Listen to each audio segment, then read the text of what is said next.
Hey friends, hello and welcome back to the channel. In this video, I'm going to share to you on how you can fix script error on your Windows 10. This could also be applicable to your Windows 11.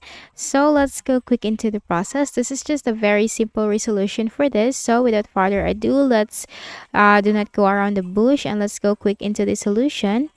So in the Windows search bar right here, what you need to do is you need to simply type internet options.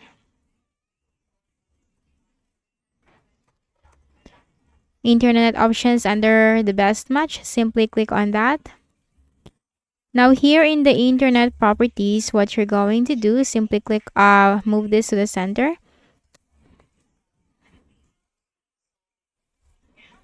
So here you need to look for the advanced tab. So you have the general, security, privacy, content, connections, programs, and the advanced tab. You have to click on the advanced tab, and here under browsing you'll find this option, disable script debugging. So if this is unchecked in your case, just simply check this, disable script debugging, and then you have to click on apply. But before you can click on OK, click on the general tab.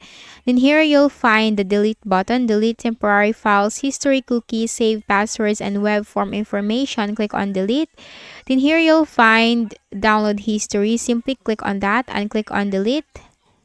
Then finally click on apply.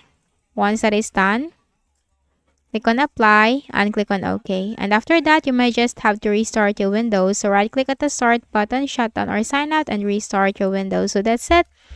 I hope this video helped you. Kindly please do not forget to hit the like button and subscribe to the channel for more videos and tutorials. Thank you for watching.